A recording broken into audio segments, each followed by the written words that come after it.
Kapa Hawaiian FM at 100.3, 99.1, and online at kaparadio.com. Happy Aloha Friday, folks. This is Brother Jazz. You're sitting in on the Kona side for live at the Kapa Cafe. Kapena Boy controlling things on the Hilo side. Hope you're having a great start of the weekend. We've got some great stuffs for you today. Very good friend of ours who's has been on the radio with us for a while now. Oh, I forgot to introduce my partner, Kaea, who's playing cameraman. Say hello. Jeez. Fired already. So Kaea is here running the camera. So today we are here with Bula, kailiwai. How are you, cousin? Good, brother. Happy Friday. Yeah, still skinny yet. Well, thanks for stopping by, brother. How's things been? Good. Just work, you know.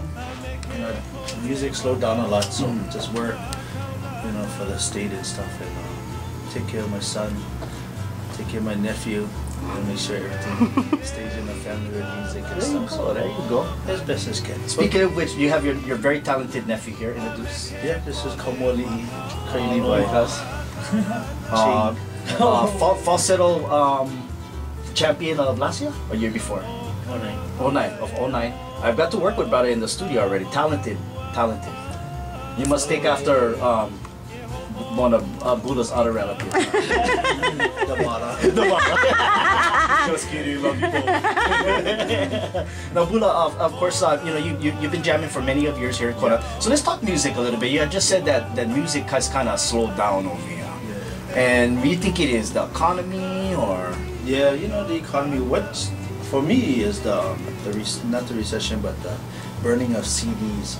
Not only me, but a lot of musicians that you burn the CD. It's part of our income that helps pay for things that we do. And so no can help you. That kind is even my auntie is burning CDs.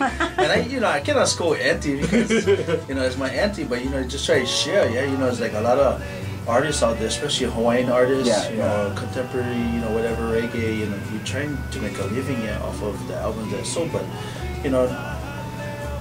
I cannot make another album until they try to fix that, because not too much people buy Hawaiian music. Well, a lot of it nowadays, I think what the issue too is that a lot of the, for Hawaiian music, we want to see the cover. We want to have all the stuff that comes with it, because it's like a treasure product in a sense, and where a lot of people are, aside from sharing, are just used to the iTunes download, where then you miss a lot of the other stuff. You get the song, but you're getting less money, so it's kind of a catch-22 on that. But yeah, it's a lot of people don't realize that for a lot of us, it's either our main source of income or at least our second job to be able to survive. So yeah, all of you guys out there, you guys need to come watch.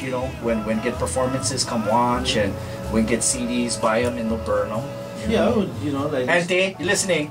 Or you can take EBT at the company. Yeah. I think you get portable kind you can swipe, right? No. So tell us about, the halau, kukui malama okona. Of course, JJ left us, I don't know how many years ago. 3 years ago. Yeah, 3 years ago.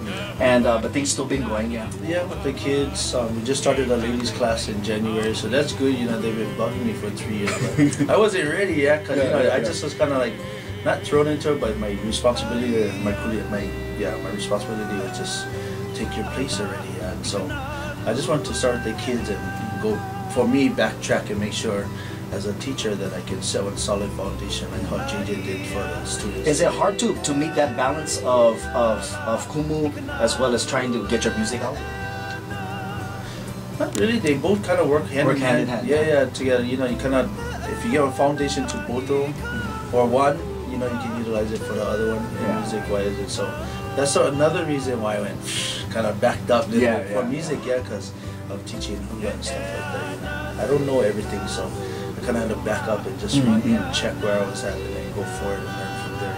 Yeah, well, now you're just talking about family, talking about ohana, passing it on to ohana and whatnot, and kind of the next generation, which we're looking at right there, the next generation of Hawaiian music. Where do you see it going, in your opinion? There are a lot of innovative people coming out. There's a lot of youngsters too that are kind of staying with tradition, and you get like your nephew who's a falsetto singer, but yet I heard him sing some Boys to Men kind of action. You know what I mean? No, for me it's the Hawaiian side, because a lot of people say like Hawaiian music is being lost. I don't think that's true, because it's just we're not out there. Not only me, but there's other Hawaiian musicians that are not out there, but hasn't really got out on the radio and stuff like that. So which is one of the main reasons we're doing this. Yeah, for real, bro. And so that's one of the reasons to keep Hawaiian music alive. But my grandmother didn't let me do what he's doing. But I don't want to hold him against that either, because that's nice music. That's kind of music I grew up with. My father's in the service, so Boyz II Men was one of them. Keith Sweat. And so how you find that balance, bro? You're trying to hold tradition. It's part of your culture. It's part of what you feel too. But at the same time, you like, get in front of the chicks in Hemo shirt and only Saturdays on there's the camera. No, so how do you, how old are you now?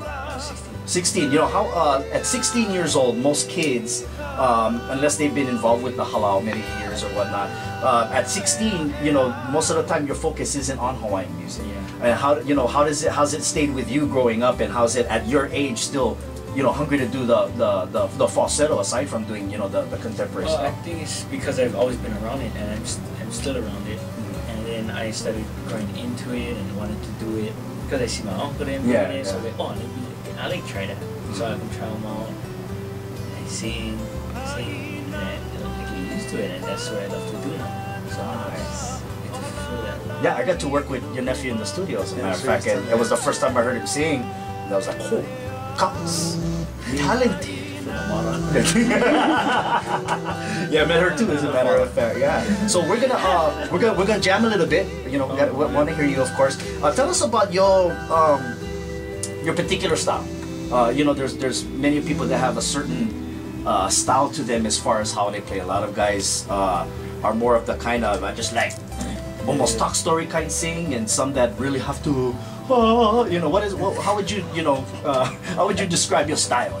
So first, as growing up, and that's how I taught my daughter and him, is when I was playing music, I would bring them along, even though they can't pick up an instrument. This is like 3-4 years old, so they get it instilled in them. So I think when I was growing up, I always saw the cassette tapes of Makaha Sons, Huyo Hana, Sons of Hawaii, and of course Gabby Painui. So these 4 people, besides my grandfather, Ray Kane, these were the ones that was instilled. So when I play music today, that's what makes me feel better. The style, like, I can't play exactly like them because there's always a group of them. There was one single person, except for Uncle Eddie Kamai and Dennis Paval, that stood out a lot. And Israel, but there's always a group sound. But I just try to take that in whole and, just project that, because I think that was more like the backyard style, and that's how it came out. Is hula always in mind when either composing a song or putting something? Is hula always in mind? Sometimes. Yeah, because sometimes it's just, you're drinking beer and you just create You're not thinking about hula. that's different, Yeah. But sometimes, there's nice, beautiful songs out there that talk about the grass and the crickets that jump in the grass, that's some hula song. Well, speaking of which, let's go get you set up, bro. Okay. And we'll go jam. We'll be right back here live at the Kapa Cafe with Bula, kailiwai. We'll be right back.